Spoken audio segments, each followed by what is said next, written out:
So I imagine that almost anyone is familiar with this book. This is The Death of Superman from January 1993. Came out in the end of 1992. And this was a huge deal when it came out. It got international news stories, and it led to a very long storyline where Superman had died, and there was a funeral for a friend, and that was followed by the return of Superman and the reign of the Supermen, where there was several different versions of Superman who came back, and sort of a mystery around who the real Superman was. So again, this was a huge comic when it came out. Superman died battling Doomsday, and this is a great book. If you've never read this, I highly recommend it. I would have said for years that this was probably the best comic book I ever read. Every single page is a splash page. And again, this is just a classic work from 1992, 1993. And again, you can see every single page is just amazing artwork by Dan Jurgens.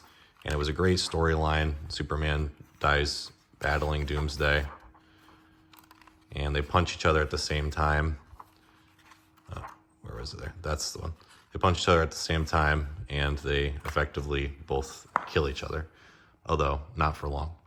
But what a lot of people don't know is this actually was the second death of Superman.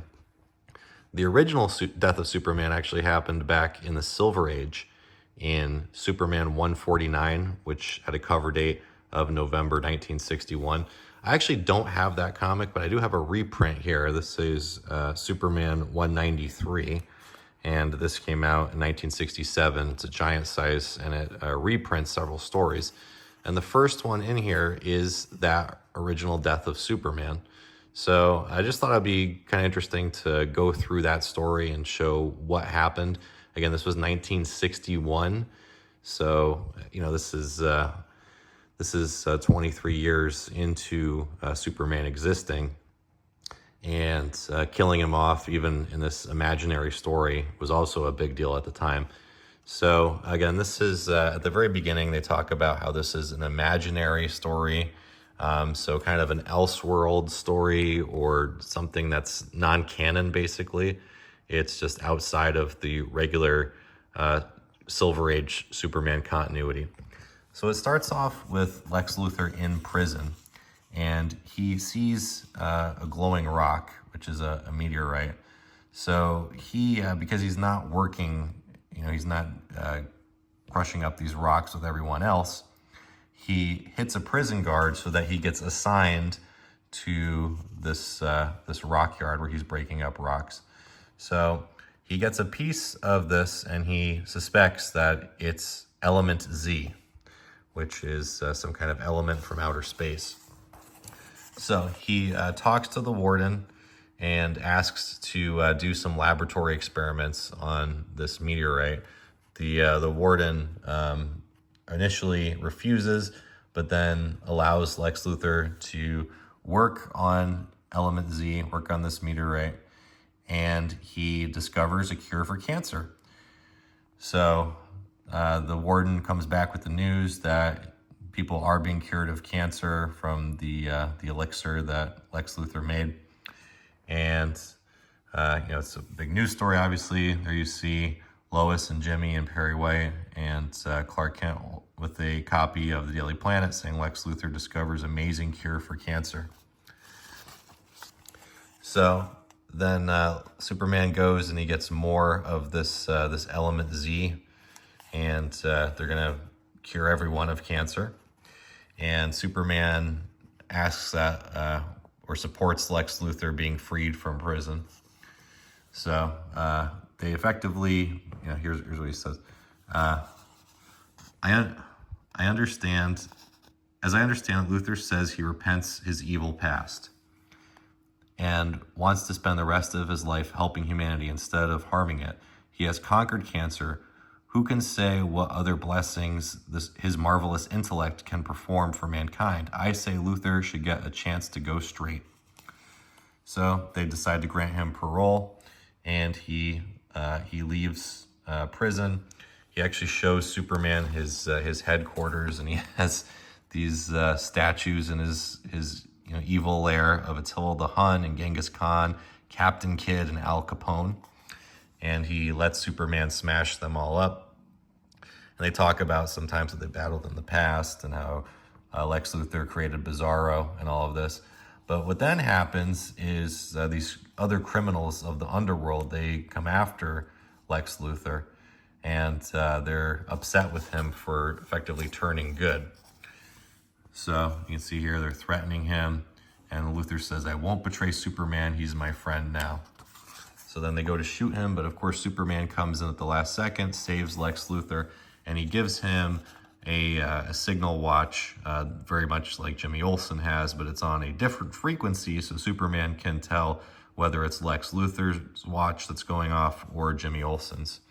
So again, the criminal underworld keeps trying to kill Luthor. They're throwing grenades at him, but again, Superman comes in the last second and crushes the bad guy's car there and rolls into the police station.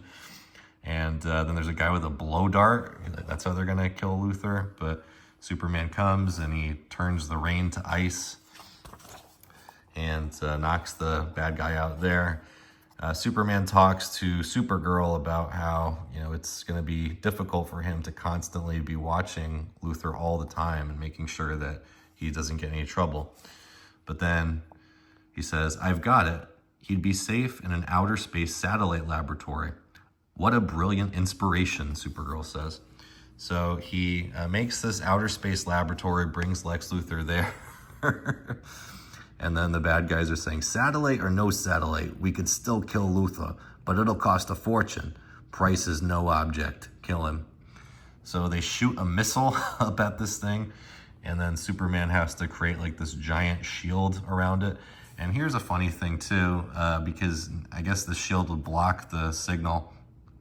So Superman says, "The signal watch's ultrasonic waves can't travel through outer space." That's what it is.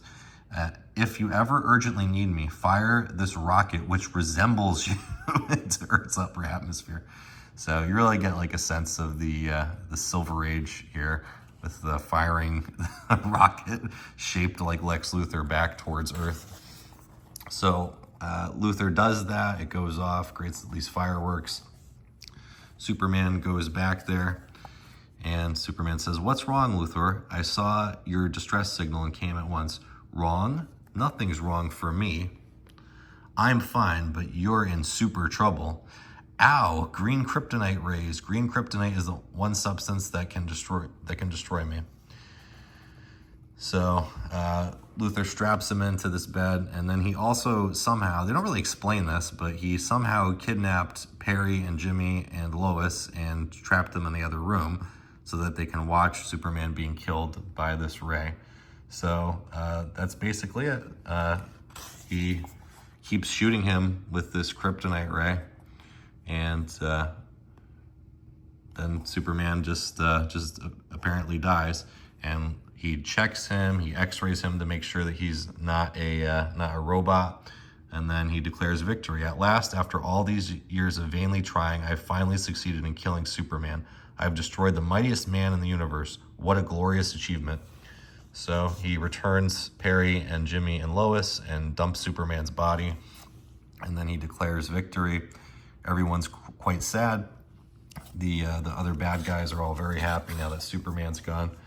And then you have Superman's funeral. You can tell this is actually, I think this somewhat inspired Funeral for a Friend, because you see like all the superheroes coming in there, and Superman's lying in state, and all the different politicians and different aliens come to Earth to pay their respects to Superman.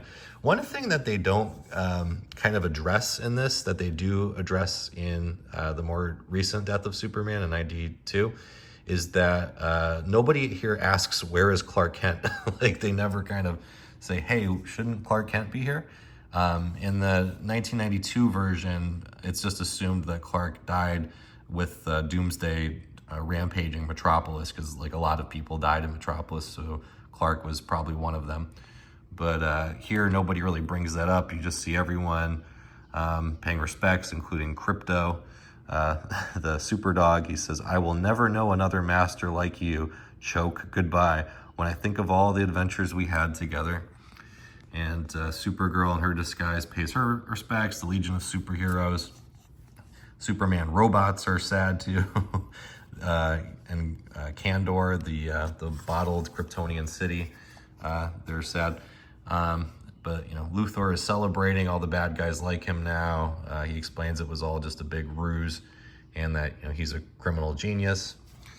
Then Superman apparently busts back in and smashes everything, but it's not really Superman, it's Supergirl. So kind of a weird 3 panels there. Strange choice to have Superman return, and I guess kind of get your hopes up, but then, oh no, it's just Supergirl in a really elaborate Superman costume.